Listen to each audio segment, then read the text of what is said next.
ऐसा लगता है कि स्त्रियों का युग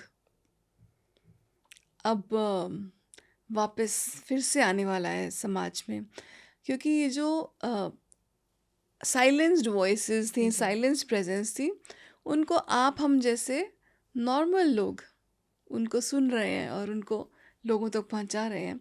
तो शायद स्त्रियों का युग बस दस्तक दे ही रहा है। बिल्कुल, बिल्कुल।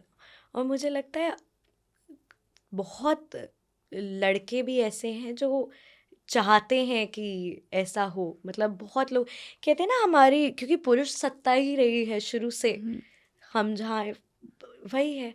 लेकिन अब वो भी एकदम लोग बहुत बदल रहे हैं, यस। स्त्रियों को आगे ला रहे हैं। लेकिन कहते हैं ना, दो प्रकार के लोग होते हैं समाज में, एक जो आपको सच में आपका अच्छा चाहते हैं और एक जो उसी में रहना चाहते हैं।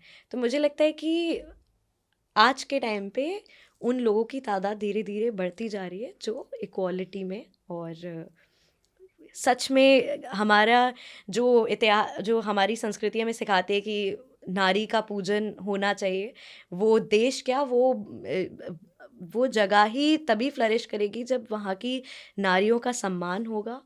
तो मेरे ख्याल से आप अपने एक अगली बुक ज़रूर लिखिएगा जिसमें कि आपका स्त्री तत्व ही नहीं, आपका खुद के अंदर का स्त्री तत्व और पुरुष तत्व एक परफेक्ट बैलेंस में आए। जो क्योंकि आप अपनी लाइफ में वही अट्रैक्ट करते हैं जो जी आप बहुत, जो आप अपनी कोर में फील करते हैं कि हाँ यही सच है।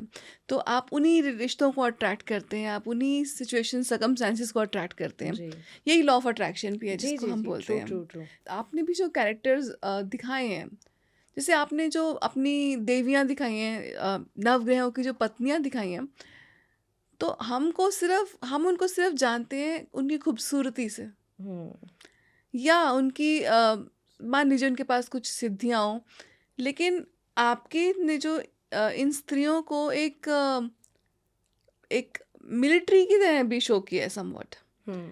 तो वो भी तो एक परफेक्ट स्त्री तत्व और पुरुष तत्व का बैलेंस है। Yes, yes, absolutely. हम्म। और उसमें ये भी दिखाया है, क्योंकि लड़ाई तो देवताओं ने भी लड़ी है और हम सब जानते हैं, वही पढ़ते हैं।